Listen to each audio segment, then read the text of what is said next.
ఇల్లందు మండలం మామిడిగుంటాల పంచాయతీ మేడికుంట పరిధిలో 6 లక్షలతో నిర్మించనున్న లో లెవెల్ బ్రిడ్జ్ పనులను మంత్రి పొంగులేటి శంకుస్థాపన చేశారు. అనంతరం ఇల్లందు పట్టణం జేకే కాలనీలో మినీ స్టేడియం అభివృద్ధి, సుభాష్ నగర్ నుంచి లలితపురం రహదారి అభివృద్ధి పనులకు శంకుస్థాపన చేశారు. ఈ సందర్భంగా పొంగులేటి మాట్లాడుతూ అర్హులందరికీ ప్రభుత్వం ఇంధనం ఇళ్లను ఇస్తుందని, ఈ విషయంలో ఎటువంటి సందేహాలు వద్దని తెలిపారు.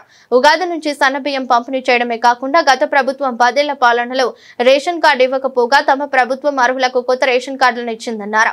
రైతులకు రైతు భరోసా, అన్ని వర్గాల వారికి సంక్షేమ పథకాలు అమలు చేస్తూ ప్రభుత్వం అన్ని వర్గాల సంక్షేమమే లక్ష్యంగా పనిచేస్తుందన్నారు.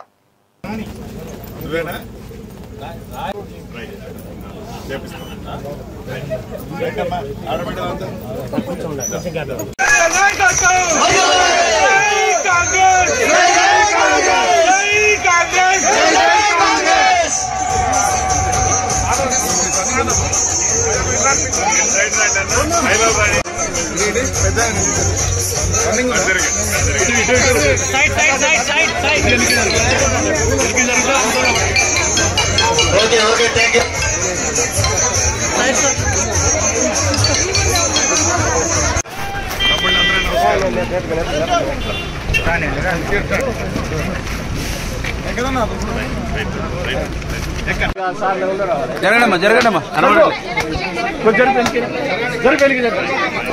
జరుగు మీరే కనబడతారు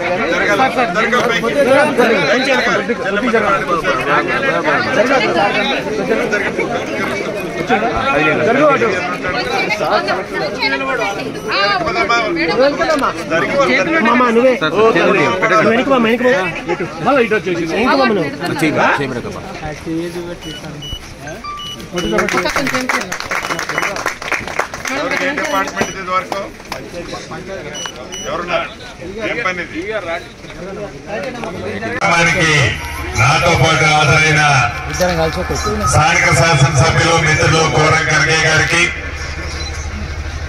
ఈ ఇల్లందు నియోజకవర్గ ముఖ్య నాయకులకి, మీడియా మిత్రులకి, ముఖ్యంగా మేడికుంట నా ఆడబిడ్డలకి, అన్నదమ్ములకి మనస్ఫూర్తిగా శిరస్సు వంచి పేరు పేరున హృదయపూర్వక నమస్కారాలు, వందనాలు. చాలా సంతోషం. పోయినసారి ఇదే రోడ్డు శంకుస్థాపనకు వచ్చి ఆ రోడ్డు పూర్తి చేసుకున్నాం. ఆ రోజున ఆడబిడ్డలు 2 కోరికలు కోరారు. స్థానిక శాసనసభ్యుల్ని నన్ను, అన్నా ఈ రోడ్డు అయితే వేస్తున్నారు, ముందు ఒక పెద్ద వాగుంది, వాగు మీద బ్రిడ్జి కట్టకపోతే మాకు ఈ రోడ్డుతో లాభం ఏంటన్నా అని అడిగారు. తప్పకుండా రాబోయే రోజు